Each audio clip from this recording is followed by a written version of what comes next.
22 de março é o Dia Mundial da Água. Em meio à crise hídrica que toda a região do Sudeste vem enfrentando desde 2014, com as chuvas no mês de fevereiro, o nível do sistema Cantareira, que abastece boa parte das cidades do estado de São Paulo, teve a maior alta desde o início da crise. Mas será que toda essa quantidade de água foi suficiente?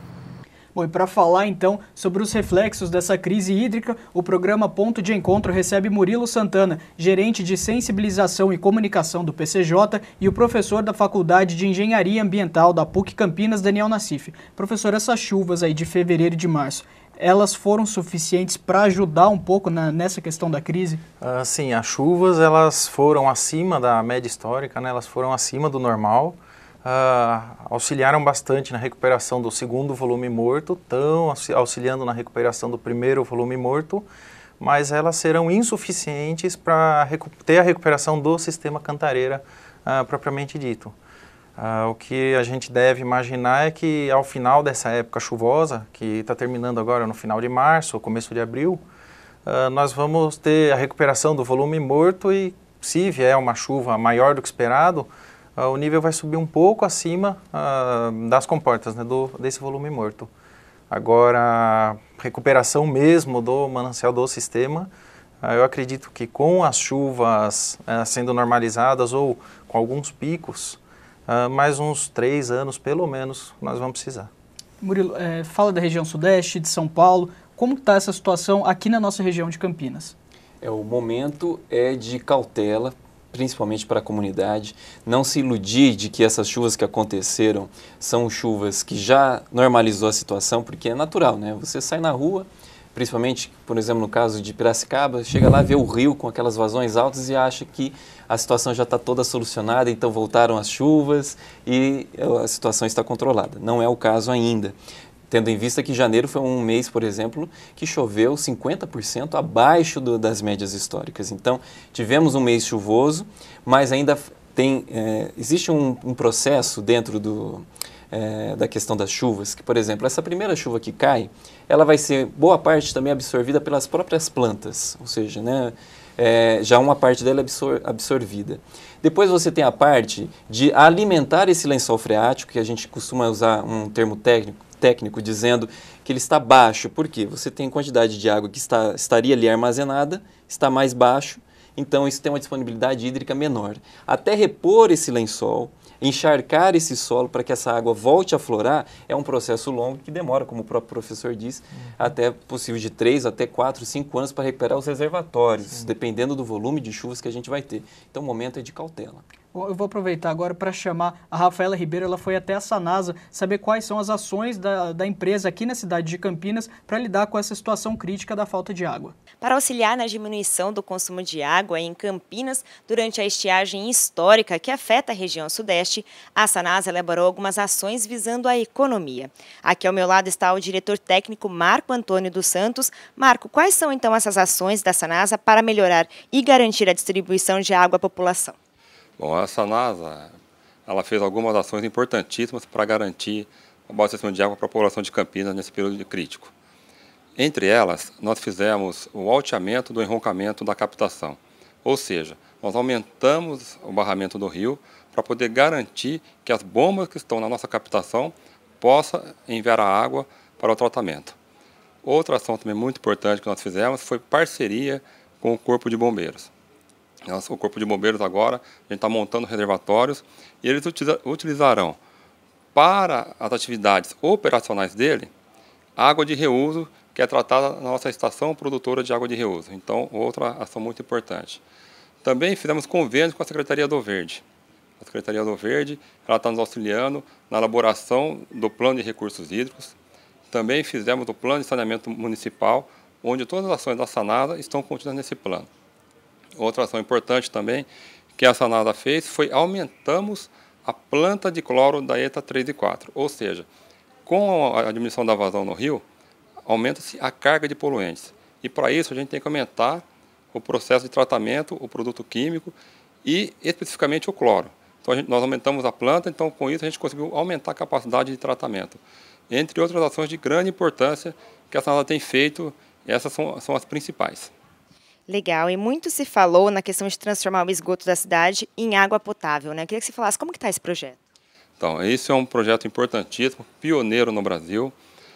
Tudo que a gente vai fazer é com muita segurança. A Sanasa, ela mesmo no período crítico, a gente não vai mandar uma água para a população que não atenda 100% dos parâmetros indicados na portaria 2914 do Ministério da Saúde. Então, é uma situação que a gente está em estudo, a gente tendo garantia, tendo segurança, a gente vai passar a abastecer a população com esse tipo de água. Agora tem que ser um padrão de uso, né? Usar com racionalidade a água, porque é um bem finito e a gente sabe que com pouca água que a gente está consumindo agora, está conseguindo atender todo mundo, então a gente entende que é a água suficiente que a população tem para ser abastecida. E um dado muito importante, a Organização Mundial de Saúde fala em 100 litros por segundo, 100 litros por habitante por dia, que é o consumo ideal para a população. Nos cálculos que a gente faz para poder abastecer a população, a gente usa 200 litros.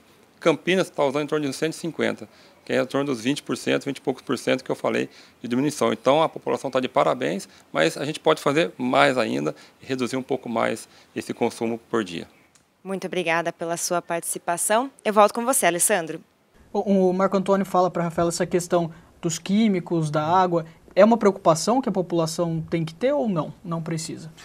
Eu acredito que, principalmente no caso de baixa vazão dos mananciais, certamente a gente tem um acúmulo de produtos químicos, de algum tipo de poluição nessa água. Nada que o tratamento correto da água não vá resolver. Então não teria problema nenhum mesmo nos mananciais ter um aumento da concentração de químicos, não teria nenhum problema para abastecimento para a população, porque o tratamento vai ser feito da forma devida, né? Agora eu queria a opinião de vocês dois. Essa questão do uso da água do esgoto talvez seja uma opção viável? É extremamente viável e isso é utilizado na Europa com bastante frequência. Porque a Europa já tem uma disponibilidade hídrica muito problemática também devido ao densamento populacional, que a nossa região ela tem esse problema também, um adensamento populacional muito grande e nós não temos muitas fontes de água, né, para abastecimento. As principais fontes de abastecimento estão no norte e onde tem a menor concentração populacional do Brasil. Então é uma ironia, né? Mas essa questão, eu tive a oportunidade até de visitar um projeto muito interessante, que é o Aquapolo, em São Paulo, que eles utilizam essa água de reuso para abastecer o polo petroquímico ali do ABC. A água que sai no final do tratamento é uma água que eu falo para vocês, é como se estivesse tirando de uma fonte natural de água, uma água que não tem cor, não tem gosto, não tem cheiro, é uma água totalmente... Quem não visse não saberia distinguir uma água normal de uma água dessa de reuso. É claro que a legislação não permite que seja utilizado esse tipo de água para abastecimento, mas a proposta da Sanasa é muito interessante aqui para Campinas, porque essa água não seria lançada, não seria distribuída diretamente para a população. Isso é lançado no rio, seria diluído com a água do rio e assim aumentaria a vazão para a captação. É uma estratégia muito importante que já é praticada por países até mais desenvolvidos do que a gente nessa questão da água. O que eu vejo com essa relação da água de reuso, que seria os efluentes, o esgoto tratado, a qualidade da água que vai ser lançada no rio para depois ter a captação e tratamento, ela normalmente é até melhor do que a própria água do rio. Então, acredito que não tem que ter preocupação, eu acho que é mais uma desinformação da população, mas sempre a qualidade dessa água que sai, como você comentou, ela é muito boa, então você não consegue distinguir de onde que veio essa água. E a qualidade dela é melhor do que a dos rios. Eu também vi que tem a cidade de Nova York, até passou na imprensa recentemente, uma reportagem grande sobre como que eles fizeram para resolver o problema da escassez de água. Além de construção de mananciais, preservação de mata ciliar, eles fazem a utilização dessa água de reuso. Eles fazem o tratamento do esgoto, colocam essa água dentro dos mananciais, aí depois retiram para tratamento e distribuição. A gente pode dizer que é uma falha do governo, das autoridades, depender apenas das chuvas e não ter um plano B para essa situação? O que eu acredito é que, aparentemente, todo mundo acreditava que a água era abundante e não teria fim aqui na nossa região. E se a gente for ver sempre o lado bom dos nossos problemas, eu acredito que esse esteja sendo um lado bom. Nós estamos vendo que não é um bem infinito, a água tratada está faltando para a gente. O próximo inverno que nós vamos entrar, eu acredito que a situação vai ser pior do que nós passamos. Então é o lado bom da gente enxergar, por que não utilizar essa água tratada de efluente e ser colocada nos mananciais para reutilização, depois com um tratamento correto e distribuição para a população. É um aprendizado que nós estamos passando. Bom, eu vou chamar mais uma reportagem agora do Neto Braganholo. Ele foi uma empresa de ônibus e eles criaram um sistema bem legal de reutilização de água. Atualmente, economizar água virou tarefa obrigatória. Com a crise hídrica, a rotina de muitos teve que ser modificada. Entretanto, há casos como a dessa empresa de ônibus, que desde 2010 tem uma estrutura que reaproveita a água utilizada na lavagem dos veículos. Por conta disso, os efeitos da crise passaram longe. Em 2010 nós nem imaginávamos que iria acontecer tudo isso, né? E para a gente foi até uma surpresa. É lógico, a gente já estava esperando que isso um dia ia acontecer, mas não tão imediato, né? De uma forma tão imediata. E para a gente hoje está sendo muito útil, né? Se não tivesse isso, nós estaríamos passando por grandes dificuldades para conseguir água para lavar essa frota toda, né? A frota de 105 ônibus é lavada 3 vezes por semana. O volume gasto por veículo fica entre 800 e 1.200 litros. 70% é reaproveitado através do sistema de ralos, que mandam a água para a estação de tratamento, que também fica na garagem. Segundo esse executivo da Transurc, o exemplo do reuso hídrico pode ser seguido pela população. As pessoas podem usar esse exemplo nas suas casas para fazer a rega de um jardim, para lavar, por exemplo, calçadas, áreas da casa como varandas. Então, são exemplos que podem ser aproveitados no dia a dia pelas pessoas da nossa cidade e da nossa região. De acordo com o gerente da empresa de ônibus, são gastos 370 mil litros por semana. Aproximadamente 260 mil são reaproveitados. Essa economia de água significa também benefícios financeiros.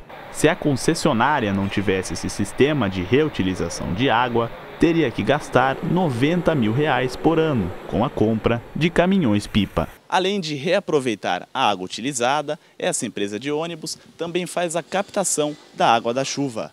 2 reservatórios são responsáveis pelo armazenamento. Um deles tem capacidade para 120 mil litros e esse para 500 mil. Toda a chuva que cai sobre o telhado, ela desce pelos tubos, né?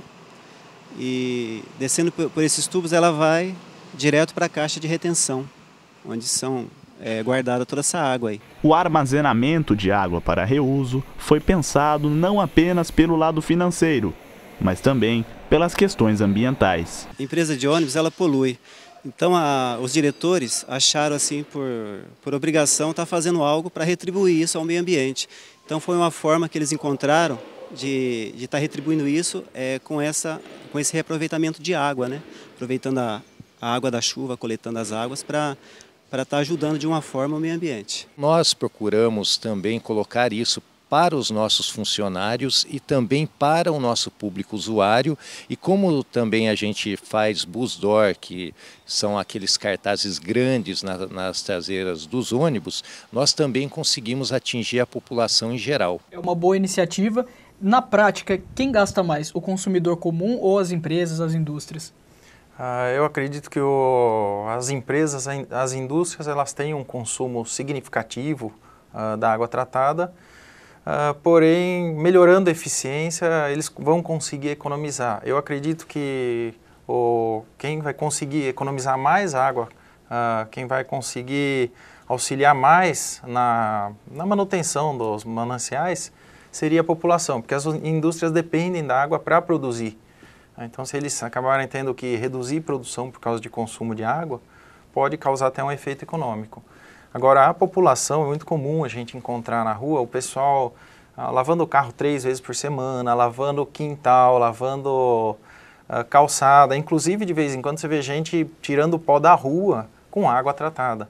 A população utilizando água proveniente da máquina de lavar roupa, por exemplo, que pode ser utilizada para lavar quintal, lavar calçada, e fazendo também uma coleta de água da chuva. Imagine que na nossa região a gente tem mais ou menos 1.300 milímetros de chuva por ano, são 1.300 litros por metro quadrado.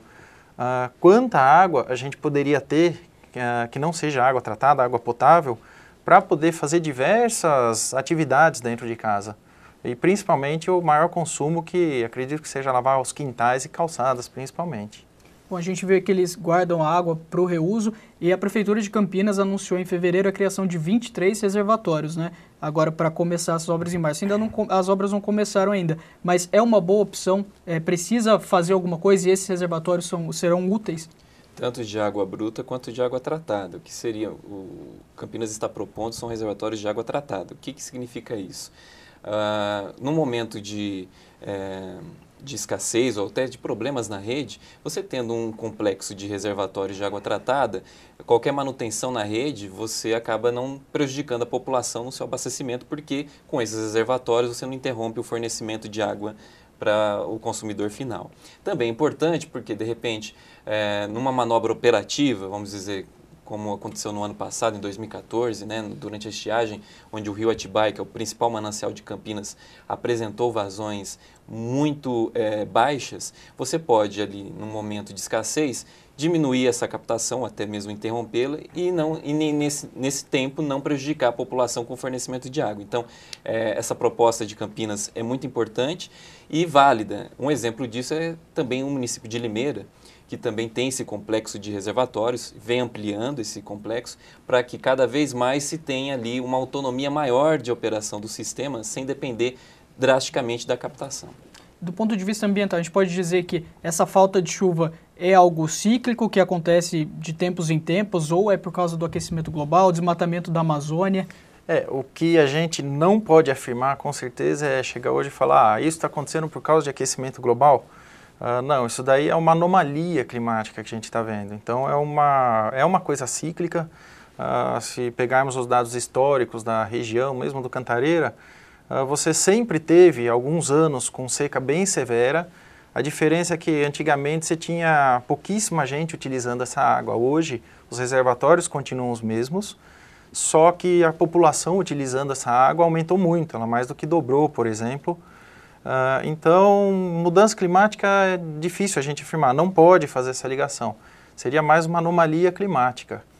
E nesse caso, o que precisamos pensar hoje é o que vamos fazer para o futuro. Hoje nós estamos passando por essa seca. Vai acontecer de novo? Vai, isso é certeza que vai. O que nós estamos pensando para o futuro? E no caso que você perguntou da Amazônia, acho difícil a gente fazer alguma relação com o desmatamento da Amazônia e essa seca que está acontecendo aqui. Está tendo desmatamento da Amazônia, mas quantitativamente ele ainda é pequeno relacionado ao tamanho da floresta, né? Então é bem difícil a gente fazer essa relação. É mais uma anomalia, é mais uma variabilidade que a gente poderia chamar um pico de falta de chuva que nós tivemos. A nossa região corre risco de racionamento?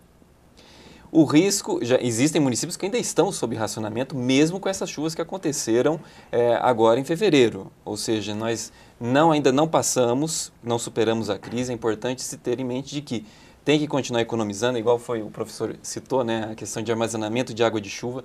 Existem sistemas aí que são acessíveis. Por exemplo, nós lá no consórcio tem em exposição 2 sistemas, um que prevê na hora da construção da casa, você já criar toda a estrutura da casa para captar água de chuva, que fica um pouquinho mais caro, mas algo aí em torno de R$ 1.500 a R$ 2.000. Mas existe um sistema alternativo de tubos de tubulação de PVC simples, onde com R$ 500 você implanta isso em casas já construídas sem nenhum tipo de captação de água de chuva.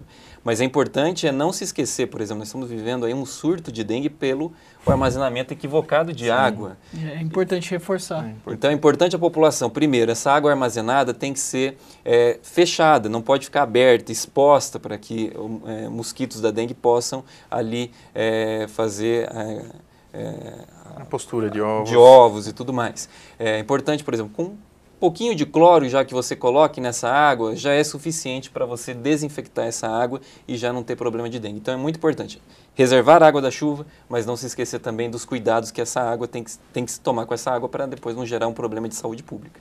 Bom, vou aproveitar e chamar mais um exemplo então da Dona Eli. Quem mostra pra gente é a Rafaela Ribeiro. Na casa da Dona Maria Eli, economizar água já é costume da família há 2 anos. Nós gastávamos muita água, nós estávamos gastando muito. E o próprio rapaz da Sanasa falou que a gente estava consumindo muita água, que precisava diminuir, antes de ter o problema da água. Aí eu comprei os galões, comprei bastante baldes e começamos a economizar. Com o agravo da crise hídrica, a máquina de lavar se tornou a grande aliada na economia. Toda a água é armazenada em baldes para ser reutilizada nos afazeres domésticos. Além do reuso da água para lavar mais roupas e limpar a casa, Maria Eli usa um regador e um adaptador de mangueira para molhar as plantas. O que não pode ocorrer é desperdício. A senhora pega no pé de todo mundo aqui para economizar. Ainda é assim, não precisa tanto agora, porque todo mundo já sabe. Toma banho, abre o chuveiro, molha o corpo, ensaboa, e depois enxágua, tudo rapidinho, porque tem que ter consciência, né? A economia daqui reflete diretamente aqui.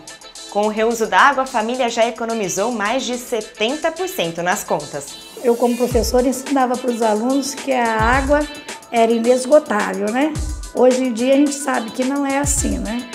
Então a gente tem que tomar muito cuidado, né? Porque se não houver uma conscientização geral, como é que nós vamos ficar, né? Vai ficar complicado, porque já está complicado, né?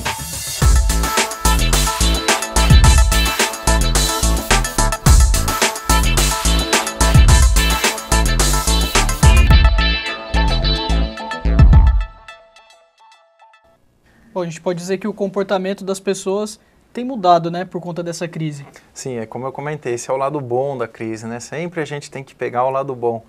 E é o que? A conscientização da população de que não é um recurso infinito a água.